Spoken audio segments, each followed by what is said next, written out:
కోపాన్ని ఎప్పుడు ఉప్పులాగా వాడాలి. తక్కువైతే మర్యాద ఉండదు, ఎక్కువైతే విలువ ఉండదు.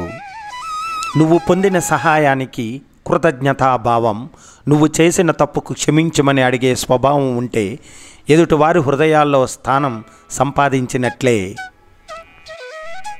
వ్యాధి లేని శరీరం, వేదన లేని మనస్సు, ఇవే మనిషికి తరగని ఆస్తులు. బలంగా నమ్మితే సరిపోదు, బలహీనతను వదిలితేనే బ్రతుకు మారుతుంది. ఒక వ్యక్తి ఎల్లప్పుడూ తనను తాను సగం చెడ్డవాడిగా, సగమే నీతిమంతుడిగా భావించుకోవాలి. అప్పుడు మాత్రమే అతడు గర్వం వైపు మొగ్గు చూపగలడు. సాయాన్ని తిరస్కరించినప్పుడు మాత్రమే నువ్వు స్వేచ్ఛగా ఉండగలవు. సంతోషాలను దాచిపెట్టి ఎప్పుడు కష్టాలని ఏకరువు పెట్టే స్నేహితులను అస్సలు నమ్మకండి. కళ్ళు తమని తాము నమ్ముతాయి, చెవులే ఇతరులను నమ్ముతాయి. ఒక తప్పును గుర్తుపెట్టుకోవడం అంటే అది మన మీద బరువును మోయడం లాంటిది. గతంలో జీవించకు, భవిష్యత్తు గురించి కలలు కనకు, వర్తమానం మీదే నీ మనసు నిలుపుకో. నువ్వు ఎదిగేటప్పుడు నిన్ను తొక్కే వాళ్ళు ఉంటారు, నువ్వు ఎదిగాక నిన్ను మొక్కే వాళ్ళు ఉంటారు. కానీ నువ్వు ఎదుగుతున్నప్పుడు నీకు ఒక రూపం వచ్చేలా నిన్ను చెక్కే వాళ్ళు కూడా ఉంటారు. వాళ్ళని మీ జీవితంలో ఎప్పటికీ మరిచిపోవద్దు.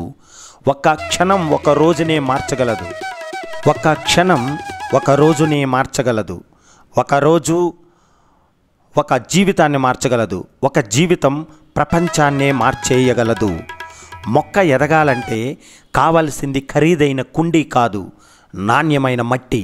అలాగే పిల్లలు ఉన్నతంగా ఎదగడానికి కావలసింది సంపద కాదు, సంస్కారం. జీవితంలో అవసరాలు అందరికీ వస్తాయి. నేను ఎదుగుతున్నాను, సంపాదిస్తున్నాను, నాకు ఎవరితోనూ అవసరం రాదు లేదు అనుకోకు.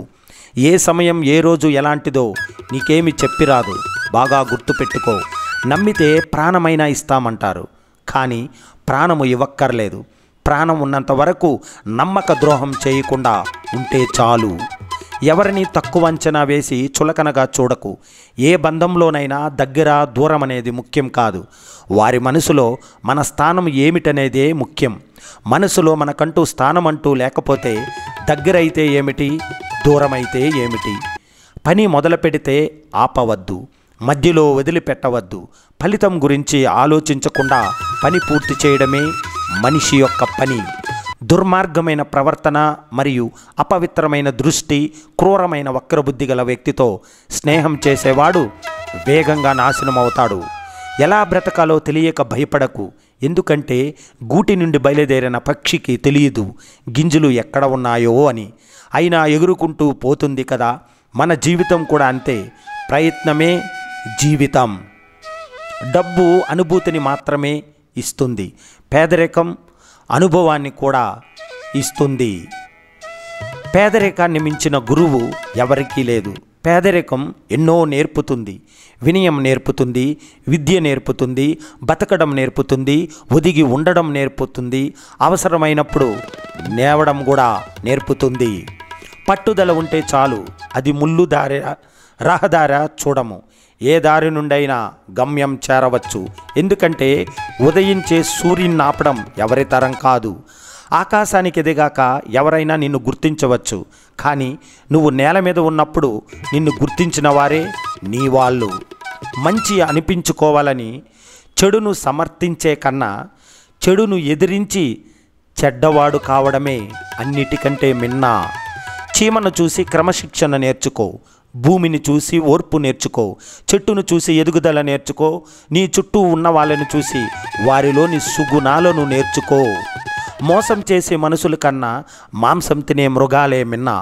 మృగం ఒక్కసారే చంపుతుంది, మోసం చేసేవారు మాత్రం ప్రతిరోజు వారికి అవసరం ఉన్నప్పుడంతా మోసం చేస్తూనే ఉంటారు. నీవు పడిపోయి ఓడిపోతావని అంతా ఎదురు చూసిన చోట నిలదొక్కుని నిలబడి గెలిచి చూపించడమే నీ అసలైన గెలుపు. కన్నీటి నుండి కసి పుట్టాలి, అవమానాల నుండి అనుకున్న లక్ష్యాన్ని సాధించే పట్టుదల పుట్టాలి.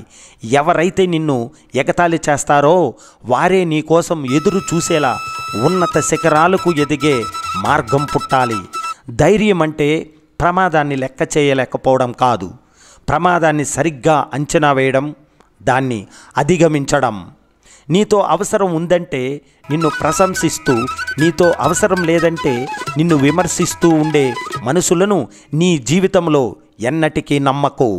దేవాలయంలో, విగ్రహంలో కాక నిరుపేదలలో, బలహీనల్లో భగవంతుని దర్శించేవారంటే దేవుడికి ఇష్టం.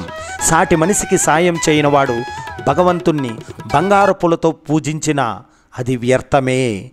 జీవితంలో ఎవరికి ఎక్కువ దగ్గర అవ్వద్దు. దగ్గరై బాధపడటం కన్నా మన లిమిట్స్లో మనం ఉండటం చాలా మంచిది. మనిషిని బ్రతికించేది నోటితో పీల్చే శ్వాస. అదే మంచి మనిషిగా బ్రతికించేది మాత్రం నోటి నుండి వచ్చే మాట. కరిగే కాలంలో ఎదిగే మనిషి పడే ఆరాటమే జీవితం. ఎడ్ల బండి నడిపేవాడైనా, కారులో తిరిగేవాడైనా, విమానంలో ఎక్కేవాడైనా దిగాల్సింది నేలపైనే, నడవాల్సింది వాళ్ళ కాళ్ళతోనే. గడిచిన రోజులు జ్ఞాపకాలను, అనుభవాలను గుర్తు చేస్తాయి. కానీ కదిలి వెళ్ళిన కాలం పెరిగే వయస్సును, తరుగుతున్న ఆయుష్ను గుర్తు చేస్తాయి. చేయబోయే పని గురించి తెలుసుకోవడం వివేకం. ఎలా చేయాలో తెలుసుకోవడం నైపుణ్యం. తెలుసుకుని పూర్తి చేయడమే సామర్థ్యం. అదృష్టం ఎప్పుడూ ఒక చోట ఉండదు. ఈరోజు నీది, రేపు నాది, అటు పిమ్మట మరొకరిది. కాబట్టి నమ్మాల్సింది అదృష్టాన్ని కాదు, మన కష్టాన్ని నమ్ముకుంటే అదే చాలు. ప్రతి అనుభవం జీవితంలో ఎక్కడో ఒక చోట ఉపయోగపడుతుంది. ఎందుకంటే ఏ అనుభవం సులువుగా రాదు, అనుభవిస్తే తప్ప. నాయకత్వం అనేది బలాన్ని బట్టి నిర్ణయిస్తే అడవిని ఏనుగు పాలించేది, సింహం కాదు. ఎవడికంటే నువ్వు గొప్పగా ఉండాలి అనుకోకు. నీ గతంలో కంటే ఇప్పుడు బాగుంటే చాలు అనుకో. ఎందుకంటే ఆశ పుట్టినంత త్వరగా అవకాశం పుట్టదు. మిత్రమా, గుర్తుపెట్టుకో. మనం బాధపడినప్పుడు సంతోషం ఉండదు, సంతోషపడినప్పుడు బాధ ఉండదు. ఇవి రెండూ ఒకరి దగ్గర ఉండవు. ఇది అర్థం చేసుకున్న వాడి జీవితంలో పైకి వస్తాడు. నిజాన్ని దాచడం అనేది విత్తనాన్ని భూమిలో దాచడం లాంటిది. తగు సమయానికి విత్తనం భూమి పొరలో చీల్చుకొని మరీ మొక్కగా బయటపడుతుంది. నిజం కూడా ఏదో ఒకనాడు బయటపడి తన ఉనికిని చాటుకుంటుంది. పువ్వు ఎంత అందమైన రంగులో ఉన్నా సువాసన లేకపోతే ఎలా శోభించదో, అలాగే ఎన్ని మధుర వాక్యాలు మాట్లాడినా వాటిని ఆచరణలో పెట్టని వ్యక్తి కూడా జీవితంలో ఎదగలేడు. డబ్బులు ఉన్నాయని గర్వంతో ఎదుటి వారిని హేళన చేయకండి. మనిషి 100 ఏళ్ళు బతికినా కాటికే, 100 కోట్లు కూడబెట్టినా కూటికే. అది గుర్తుపెట్టుకోండి. 10 ఆకుల్లో ఉన్న పదార్థాలను చూసేవాడు తన ఆకులో ఉన్న దాన్ని ప్రశాంతంగా తినలేడు. 10 ఇళ్లల్లో జరిగే గొడవలు వినాలనుకునేవాడు తన ఇంట్లో మనశ్శాంతిగా నిద్రపోలేడు. మన అహంకారంతో 10 మంది మీద ఆధిపత్యం చేసిన, మన అహాన్ని చల్లబరుచుకోవడానికి ఇతరులను తక్కువ చేసి మాట్లాడిన, ఇతరులు పొందే నష్టం కన్నా మనం పొందే నష్టమే ఎక్కువ. తన సమస్యల్లో చాలా వాటికి కారణం వద్దు లేదు అని చెప్పడం తెలియకపోవడమే ఈ కష్టం. ఇతరుల విషయంలోనే కాదు, మన మనస్సు అడిగే గొంతెమ్మ కోరికలను కూడా వద్దని చెప్పలేని దుస్థితి వల్లే దాపురిస్తుంది. పదును తగ్గిన నేలలో పంట పండదు. నమ్మకం లేని మనిషితో బంధం నిలవదు. ఒక బంధం కడవరకు సవ్యంగా కొనసాగాలంటే ఆ బంధం మధ్య ప్రేమ కంటే ఎక్కువగా నమ్మకం ఉండాలి. ఎక్కువగా ఎవరిని నమ్మకు, మోసపోతావు. ఎవరి కోసం ఆలోచించకు, వాళ్ళకి అలుసైపోతావు. ఎక్కువగా విలువ ఇవ్వకు, గౌరవాన్ని కోల్పోతావు. ఎవరిని ప్రశ్నించుకు, శత్రువు అవుతావు. ముందుగా నా వాళ్ళు అని ఆలోచించడం తగ్గించు. ఎవరి నుండి ఏమీ ఆశించకు, జీవితం బాగుంటుంది. కంటే నువ్వు గొప్పగా ఉండాలనుకోకు. నీ గతంలో కంటే ఇప్పుడు బాగుంటే చాలు అనుకో. ఎందుకంటే ఆశ పుట్టినంత త్వరగా అవకాశం పుట్టదు.